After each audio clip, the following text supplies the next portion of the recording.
देखिए बच्चों, यहाँ पे हम लोग इससे पहले पैराबोला की एक्सरसाइज 1 का डिस्कशन कर चुके हैं। अब मैं आपको यहाँ पर पैराबोला की एक्सरसाइज 2 का डिस्कशन कराता हूँ। This is your exercise number 2 parabola. तो बच्चों सबसे पहले हमारे पास यहाँ पर फर्स्ट क्वेश्चन में क्या लिखा हुआ है? If the focal distance of a point on the parabola y square equal to 4x is 10 unit, then find its coordinates। तो बच्चों यहाँ पर सबसे पहले क्वेश्चन का मतलब क्लियर करिए कि focal distance of a point on the parabola, यानी कि बच्चों पैराबोला पे कोई एक पॉइंट होगा, उसकी फोकस से डिस्टेंस जो होती है उसको हम लोग कहते हैं फोकल डिस्टेंस। सबसे पहले मतलब क्लियर करिए, पैराबोला पे अगर कोई पॉइंट है, उसकी अगर जो फोकस से डिस्टेंस होती है उसे हम कहते हैं फोकल डिस्टेंस। और ये फोकल डिस्टेंस बच्चों कितनी है? 10 यूनिट्स। तो पूछ रहा है कि ये जो पैराबोला पे आपने पॉइंट लिया था उस पॉइंट के कोऑर्डिनेट बताइए, ये आपसे पूछ रहा है। और बच्चों मैंने आपको बताया है कि पैराबोला का जो पैरामीट्रिक फॉर्म होता है स्टैंडर्ड पैराबोला का, वो होता है 80 स्क्वायर कॉमा 280। ये मैंने आपको लर्न करवाया है। पैराबोला का स्टैंडर्ड पैरामीट्रिक फॉर्म होता है 80 स्क्वायर कॉमा 280।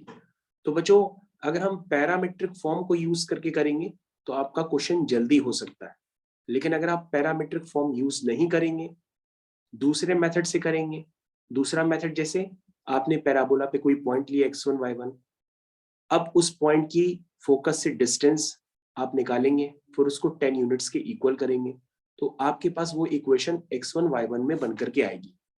फिर आप कहोगे x1 y1 कर्व की इक्वेशन को सेटिस्फाई करते हैं, तो आप दूसरी इक्वेशन बनाओगे y1 square equal to 4x1। फिर दो इक्वेशन, दो अननोन होंगे, उनको आप सॉल्व करोगे, तो बच्चों आपको टाइम लग जाएगा। इसलिए बच्चों आपको पैरामीट्रिक फॉर्म पढ़ाया जाता है। तो पैरामीट्रिक फॉर्म किसका होता है? सर्कल का भी होता है, लाइन का भी होता है, पैराबोला का भी होता है। तो अभी हम लोग पैराबोला पढ़ रहे हैं। तो पैराबोला का स्टैंडर्ड पैरामीट्रिक फॉर्म होता है 80 स्क्वायर कॉमा 280।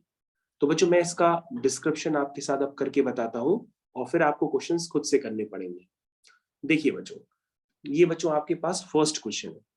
तो फर्स्ट क्वेश्चन को अगर आप पैरामीट्रिक फॉर्म यूज करके करेंगे तो क्वेश्चन आपका जल्दी हो जाएगा। तो बच्चों आपके पास पैराबोला क्या गिवन है? y square equal to 4x। अगर हम इसको y square equal to 4x से कंपेयर करेंगे तो 4a की जगह क्या दिखाई दे रहा? 4, यानी a की जगह क्या हो गया? 1। तो बच्चों a क्या हो गया आपका? 1। क्या ये बात समझ में आई? बच्चों जो स्टैंडर्ड पैराबोला होता है y square equal to 4ax, उसकी फोकस क्या होती है? फोकस होती है a कॉमा 0। तो आपने इस पैराबोला के लिए अभी बताया कि a की वैल्यू क्या है? 1, तो उसकी फोकस क्या हो जाएगी? 1 कॉमा 0। उसके बाद बच्चों आपको फोकल डिस्टेंस दी है। फोकल डिस्टेंस का मतलब क्या होता है? इस पॉइंट की f से डिस्टेंस, इसी को फोकल डिस्टेंस कह सकते हैं। तो बच्चों ये पॉइंट ऊपर भी ले सकते हैं और यही सेम पॉइंट हम नीचे भी ले सकते हैं, वो भी फोकल डिस्टेंस कहलाएगी। ठीक है, तो बच्चों आपके पास फोकल डिस्टेंस दी है। कितनी दी है बच्चों? क्वेश्चन पढ़िए, वो गिवन है 10 यूनिट्स। कितनी गिवन है? 10 यूनिट्स। अब बच्चों अगर आप t निकाल लें तो आपके पास वो पैरामीटर t आने पर आप पॉइंट निकाल सकते हैं, और वो पॉइंट ही आपको निकालना है जिस पॉइंट की फोकस से डिस्टेंस कितनी है? 10 यूनिट्स। समझ में आया? अब बच्चों आप क्या करोगे? सिंपल सी बात आप समझ गए हो कि पैरामीट्रिक पॉइंट जो होता है वो होता है ए टी स्क्वायर। तो बच्चों ये हो गया a, देखो ध्यान से, a की जगह क्या है? 1, तो हो गया a T square comma 2a t। तो बच्चों आपका पॉइंट क्या बना? आपका पॉइंट बना टी स्क्वायर कॉमा 2t। अब टी स्क्वायर कॉमा 2t जो बच्चों ये पॉइंट लिखा हुआ है, इसकी डिस्टेंस आप f से निकालेंगे और उस डिस्टेंस को आप क्या कर देंगे? 10 यूनिट्स करेंगे आप। तो बच्चों आप इसको जब आप करेंगे तो ये एक 4 डिग्री की इक्वेशन बन जाएगी। फिर एक सिमेट्रिकल इक्वेशंस बनेगी, उसको आप फैक्टराइज वगैरह करेंगे तो वहां से t की 2 वैल्यूज आएंगी। जब t की 2 वैल्यूज आएंगी तो आप t की एक बार वैल्यू यूज करेंगे 3, तो आपके पास ये वाला पॉइंट आ जाएगा। और जब t की वैल्यू -3 आप यूज करेंगे तो ये वाला पॉइंट आ जाएगा। यानी वो पॉइंट यहाँ पे भी हो सकता था जिसकी डिस्टेंस इससे 10 यूनिट है, और वो पॉइंट यहाँ पे भी हो सकता था जिसकी डिस्टेंस उससे 10 यूनिट है। तो बच्चों इस तरह से आपके पास t पैरामीटर आ जाएगा। तो दो पैरामीटर्स t आ गए तो दो पॉइंट्स होंगे, और वो पॉइंट्स बच्चों हैं आपके यहाँ आगे। जब आप अपना आंसर निकालेंगे तो आएंगे 9,6 और 9,-6। होपफुली बच्चों आपको फर्स्ट क्वेश्चन बहुत अच्छे से क्लियर हो गया होगा, तो आप इसको एक बार खुद से कॉपी में करिएगा तो आपको ज्यादा समझ में आएगा। चलिए बच्चों हम लोग सेकंड क्वेश्चन की तरफ बढ़ते हैं। तो बच्चों हमारे पास यहाँ पर सेकंड क्वेश्चन है। सेकंड क्वेश्चन को ध्यान से देखते हैं क्या लिखा हुआ है। और सेकंड क्वेश्चन को पढ़ने से पहले ये बात बच्चों अंडरस्टूड है कि आपने जो इसके पैरामीटर्स हैं यानी कि 80 स्क्वायर कॉमा 280 उसको बहुत अच्छे से पढ़ा होगा और आपने फर्स्ट एक्सरसाइज भी काफी अच्छे से लगाई होगी जो मैं आपको ऑलरेडी लगवा चुका हूँ। तो फर्स्ट एक्सरसाइज आपको पहले लगी होनी चाहिए, पैराबोला के जितने भी स्टैंडर्ड्स हैं वो आपको पता होने चाहिए, तभी बच्चों हम लोग यहाँ आगे बात कर रहे हैं, ये बात आपको क्लियर होनी चाहिए। चलिए बच्चों हम लोग आपके पास आगे कंटिन्यू करते हैं। हमारे पास आगे कंटिन्यू हम लोग कर चुके हैं। तो जब हम लोग आगे कंटिन्यू किए हैं तो बच्चों हम लोग के पास कुछ दूसरे क्वेश्चंस भी हैं, उनको हम लोग देख लेते हैं। जैसे बच्चों हमारे पास नेक्स्ट क्वेश्चन आ रहा है, जस्ट वेट मैं नेक्स्ट क्वेश्चन आपके सामने ओपन कर लूं। ये हो गया बच्चों नेक्स्ट क्वेश्चन। तो नेक्स्ट क्वेश्चन है बच्चों आपके पास क्वेश्चन नंबर 2। तो क्वेश्चन नंबर 2 को बच्चों हम लोग एक बार ध्यान से पढ़ते हैं। देखिए क्या लिखा है, इसमें लिखा है -1, -2√2 is one of the extremity. तो बच्चों एक्सट्रीमिटीज का मतलब हम पहले ही आपको क्लियर कर चुके हैं कि वो होता है किसी भी लाइन के जो एंड पॉइंट्स होते हैं उसे हम कहते हैं एक्सट्रीमिटीज।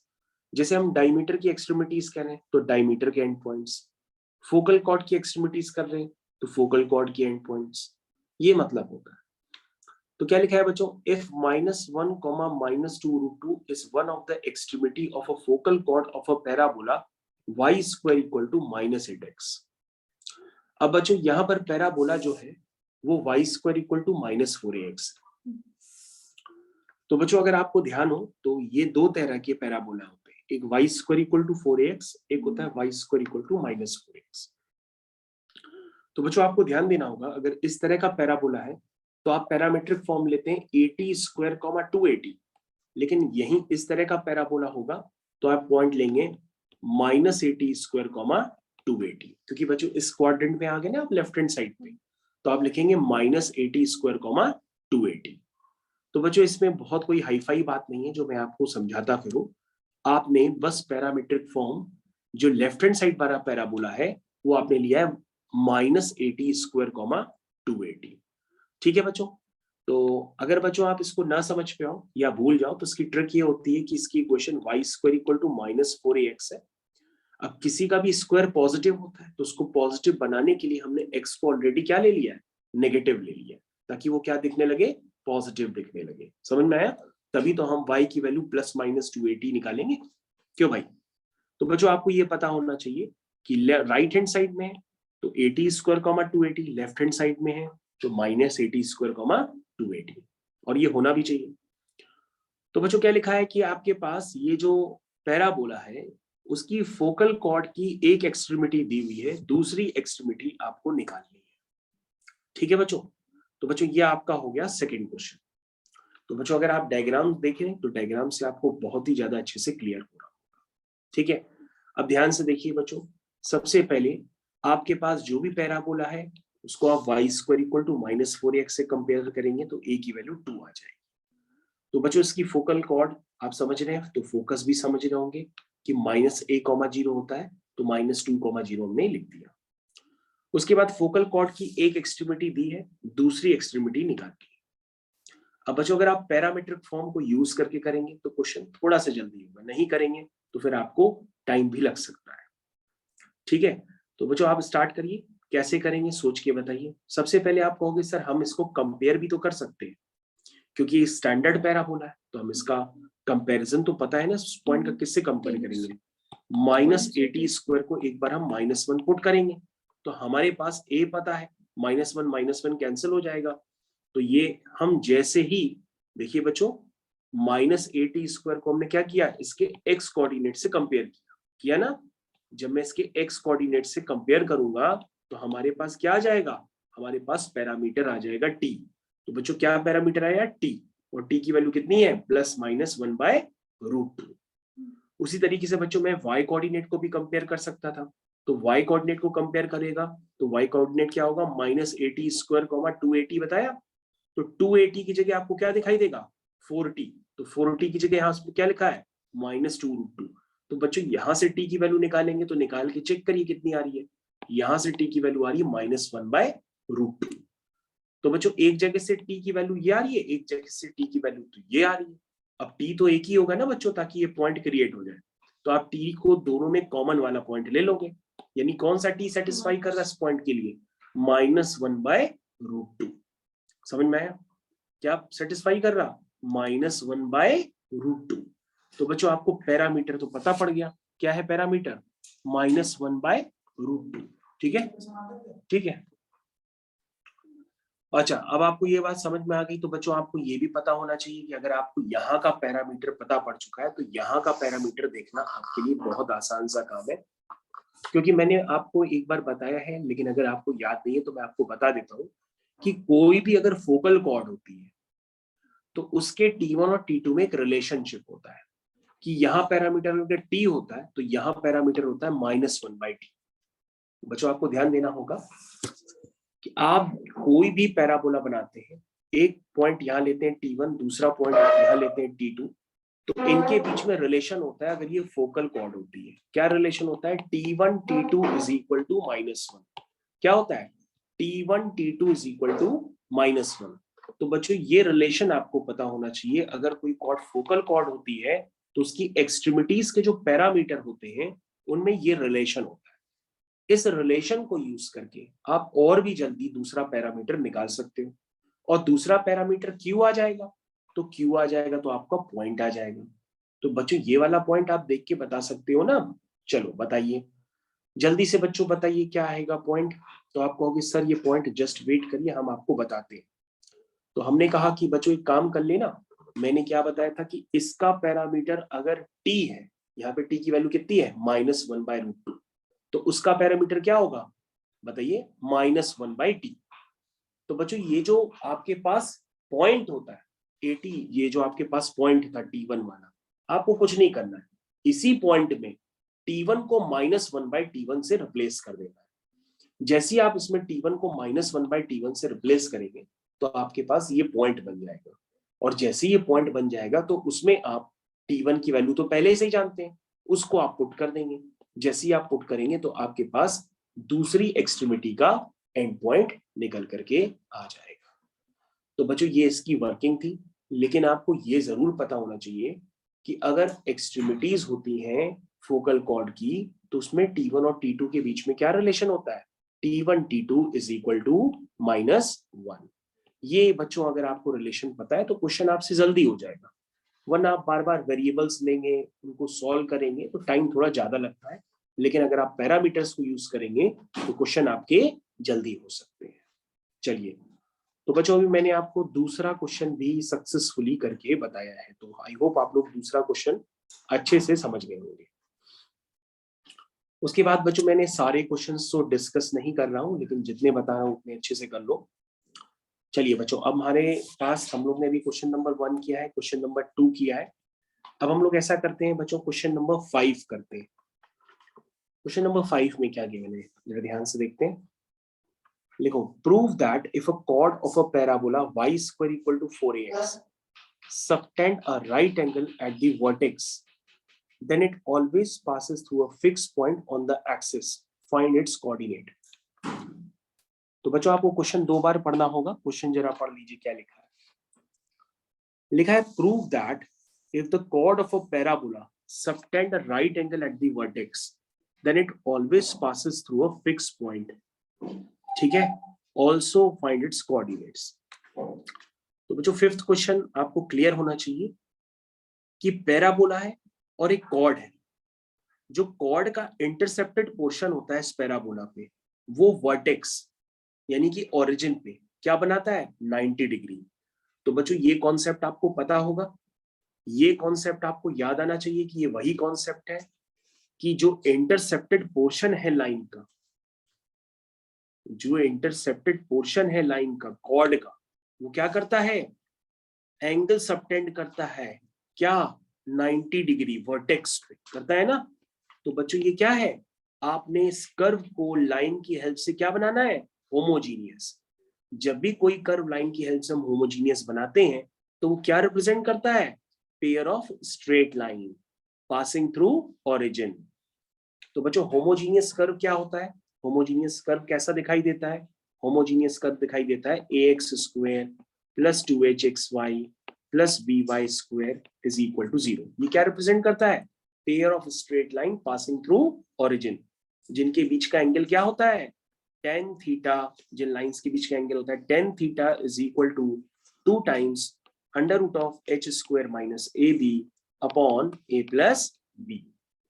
तो बच्चों अगर मेरे को इन दो लाइंस के बीच में जो कि ओरिजिन से पास हो रही हैं, उनके बीच में अगर एंगल 90 डिग्री दिखाना हो तो हम डिनोमिनेटर को क्या कर देंगे? इसका 0, क्योंकि समथिंग अपॉन 0 यानी a प्लस बी की जगह अगर हम 0 पुट कर दें तो थीटा क्या हो जाएगा? 90 डिग्री हो जाएगा। तो बच्चों हम क्या करते हैं, मैंने आपको ट्रिक बताई थी किसी भी कर्व को लाइन की हेल्प से होमोजीनियस कैसे बनाते हैं, और जैसे ही वो होमोजीनियस बन जाएगा तो रिप्रेजेंट करेगा pair of straight line passing through origin. और यदि वो ओरिजिन पे 90 डिग्री बनाता है, यानी उन दो लाइंस के बीच का एंगल यदि 90 डिग्री है, तो आप x² और y² के कोफिशिएंट का सम 0 कर देते हैं। तो चलिए बच्चों इस बात को हम लोग एक बार फिर से डिस्कस करते हैं कि मैंने आपको बताया था कि अगर कोई लाइन होती है तो लाइन इस फॉर्म में नजर आती है, और इस लाइन को हम लोग किस फॉर्म में लिखते हैं?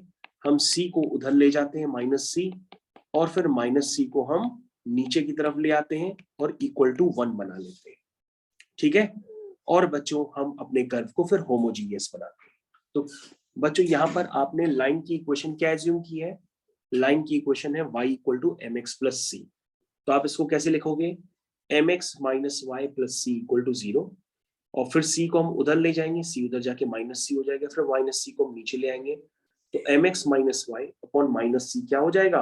1 हो जाएगा। अब हम क्या करते हैं बच्चों, इस वाले कर्व को होमोजीनियस बनाएंगे। कैसे बनाएंगे? y² minus 4ax।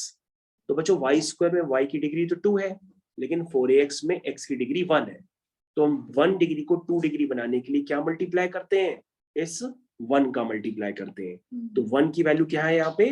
mx minus y upon minus c equal to 0। अब बच्चों हम कुछ नहीं करेंगे, बस हम इस इक्वेशन को सिंप्लीफाई करेंगे। जब आप सिंप्लीफाई करेंगे तो आपको महसूस होगा कि वाकई ये कर्व इस लाइन की हेल्प से होमोजीनियस बन गया है, क्योंकि हर टर्म की डिग्री क्या है? 2। ये देखो यहाँ पे भी 2 है, यहाँ पे भी 2 है, यहाँ पे भी 2 है। तो बच्चों जब हर टर्म की डिग्री 2 हो जाती है तो हम क्या करते हैं? x² और y² के कोफिशिएंट का सम कलेक्ट करेंगे और सम को 0 करेंगे। क्यों? क्योंकि वो पेयर ऑफ स्ट्रेट लाइंस के बीच का एंगल क्या है? 90 डिग्री। ठीक है, तो यहाँ से c की वैल्यू कितनी आ जाएगी? -4a।